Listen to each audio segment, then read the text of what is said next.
Good morning, everyone. We got 4 hours to fish today. We're out messing around by ourselves. We're gonna see if we can swing up big chromer. We're down low in the system. Water's up a little bit. Had some rain overnight, and we're gonna swing some 2-stage tube flies, maybe some single-stage marabou tube flies, and see if we can put 1 or 2 to the bank. Hopefully, we get some bites, and stay tuned. Put it in here. Yeah, I did.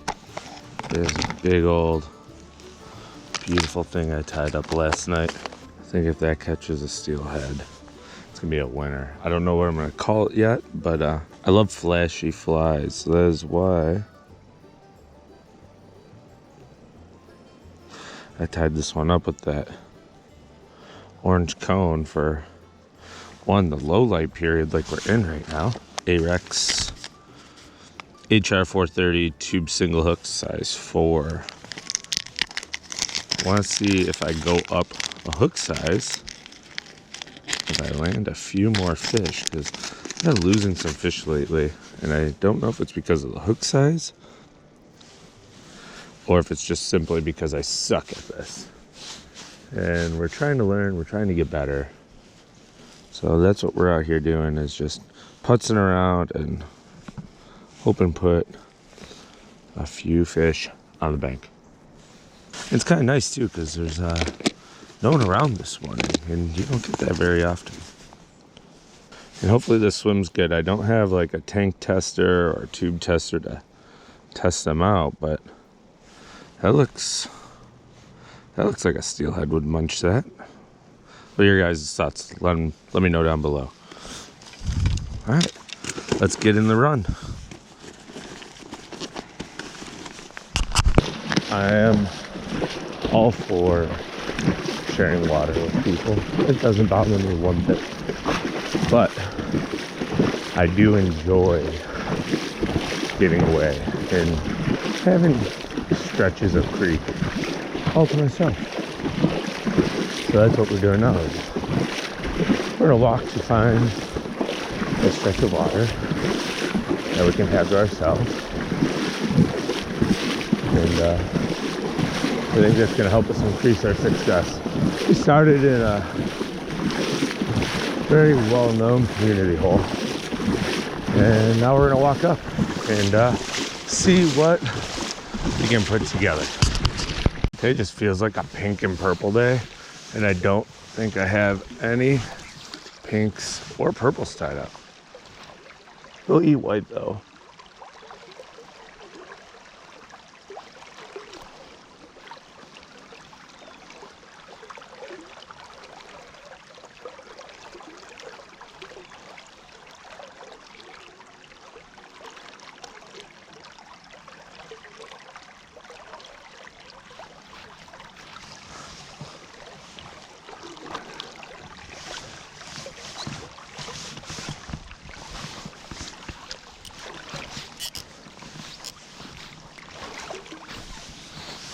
In the morning could be slow, like I said.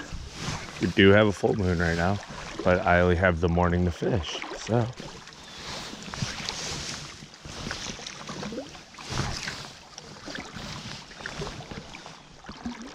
I should tie up some purple with pink beadhead woolly buggers this morning, because I'm sure those would get some traction. Ooh, that was bottom of a tug.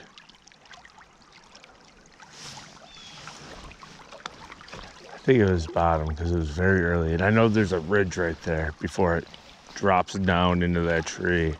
If we're gonna get bit anywhere, it's gonna be from that tree down. I have a feeling. I think this water's just slightly too hot for them now that it's like in the low 40s. But you never know. Steelhead love this water temp, so it could be anywhere. But I feel like when you get down into the 40s like we are now, they could be literally anywhere. They're not going to be at the head of the runs looking for oxygen. They could be in the heads, they could be in the bellies, and they could most certainly be in the tail out. So we'll see. You know, when I was younger, I was a bait guy. And it's not by choice, right? So I started a little background on my steelhead fishing history.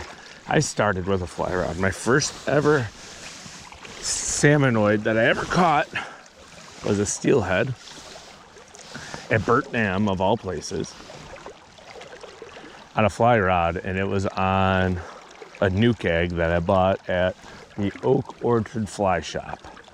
And I was an absolute hack. I had a Shakespeare 5/6 weight from Walmart that I bought, and I wanted to learn. I had it for a very long time, like catching bluegills and stuff on it growing up through my early teens. But I was able to start steelheading on my own.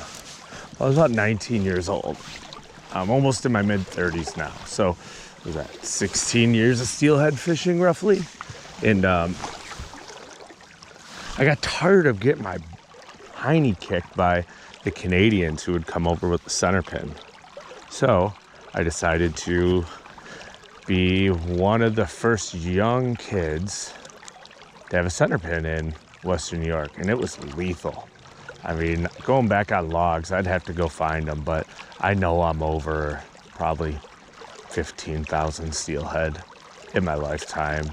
Like, there were some days from 2008 to 2014 that we would easily catch 100 fish a day, no joke, before it got so popular and crazy. But the downside was there wasn't as many big fish. But I mean, we're just mopping up on fish. And now that I'm a full-time guide, I still enjoy catching numbers, but I found myself transitioning into just a pure trophy hunter, looking for the absolute biggest steelhead that I can catch. And I'm looking for a 20-pound Great Lakes steelhead. I've been close. I've got a 19. I got one this year on the indicator while I was fun fishing with a friend. That was probably 17, 18 pounds. It was a 30-inch fish by like 22, 23 inches around. I'm not weighing them, so I'm just estimating, but it was at conservative value a mid-teen fish all day, and mid to upper teen fish all day. And that was awesome. And I found by switching back to the roots and the way I learned, I find more enjoyment in catching fish. You don't catch nearly as many. I'll be the first one to admit that. But it's I enjoyed the work aspect of it. And every fish that you catch, I can remember every single fish in the last year and a half that I have caught swinging a fly. And that's probably because there hasn't been many of them. But I can remember every single one and where they were caught, how they were caught, the fly they were caught on. And that's what makes it memorable to me and why I wanted to. Ooh, that felt like a tug. Might have been hitting those boulders that are out there in front of that tree. Oh, that's fish. That's fish. That's a fish. Oh, good job, Andy. That's a fish. Oh, man, story time. And we hooked up on our first steelhead of the day. Oh, on the hand-tied flash bomb. I don't think he's very big, but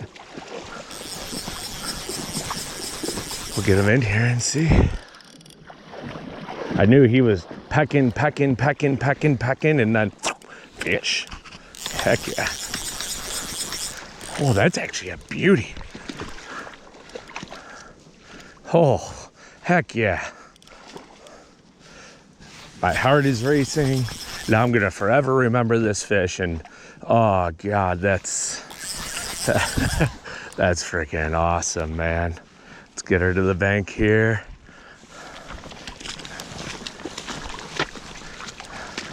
I think I can say that's a job well done right there. Oh, look at that.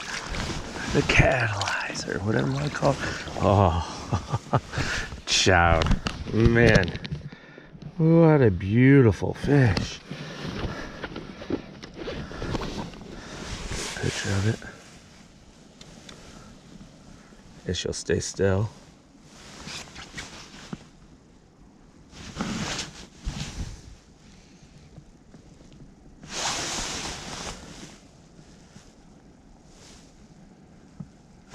Sweet.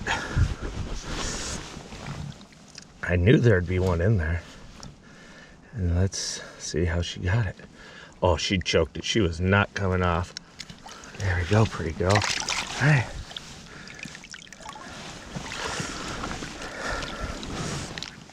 Ooh, that's not good.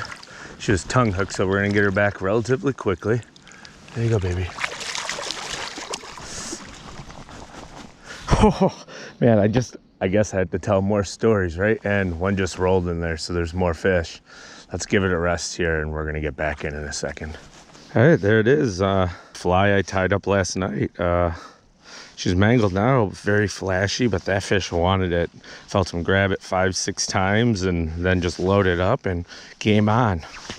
Man, what an awesome feeling. Great way to start the morning, great way to start the weekend, and yeah, that was awesome.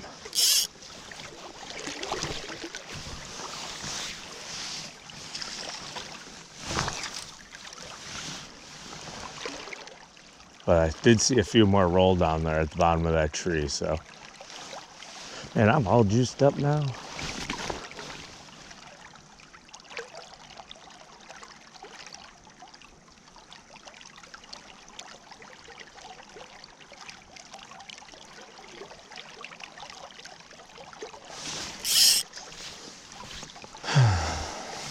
So I have to remember where I was in my story.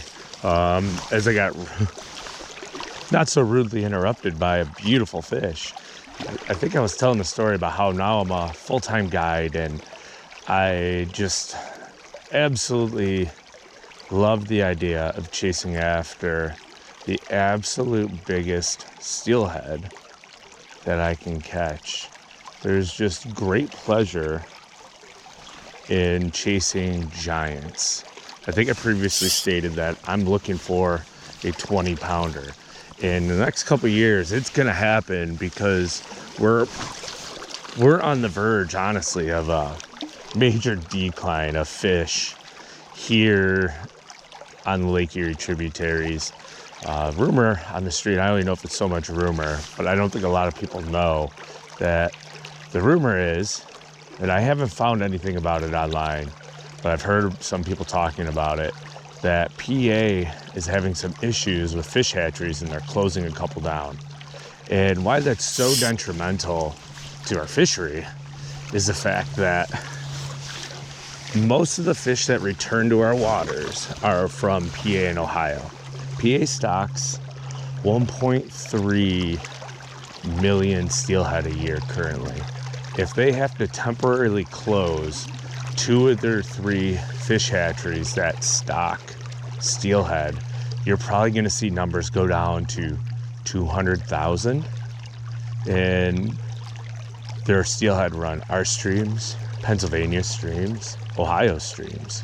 So in New York, I don't think is going to uptake the stocking input, and hopefully they can get the one fish ladder project done in time so that we could see some more wild fish. But even that, I mean, if they get that fish hatchery project done here in the next 2 years, you're looking at 6 years before you see a true return of a sizable steelhead wild population. If you build it, they will come, and you're going to have them. And it might possibly make this a year-round fishery, kind of like a couple of the tributaries across the pond.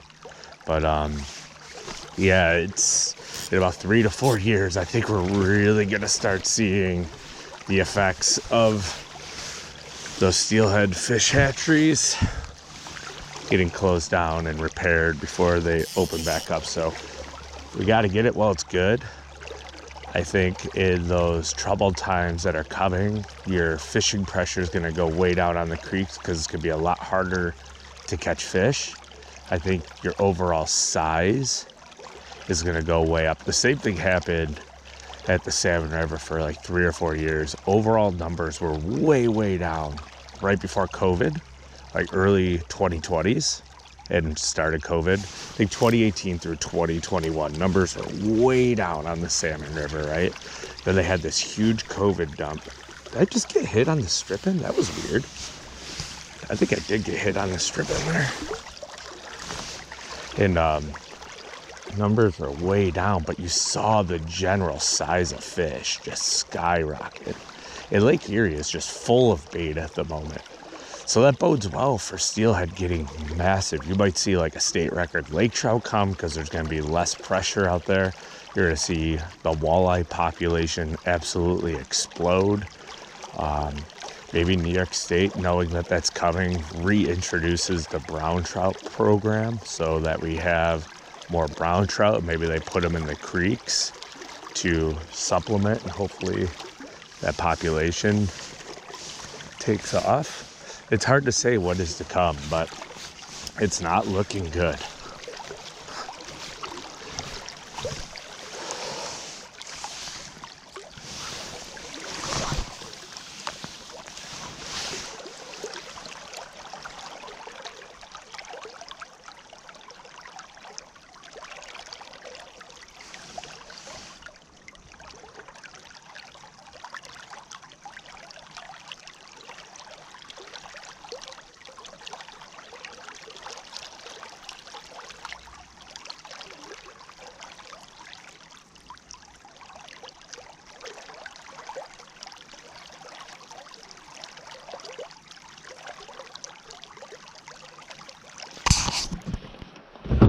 All right, well, that's a wrap on today.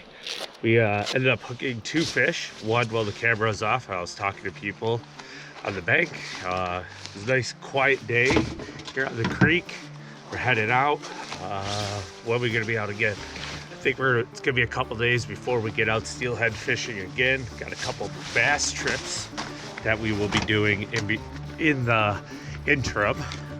But I mean, steelhead season, it's on. It's going. It's low water. We'll have to do a conditions report here soon.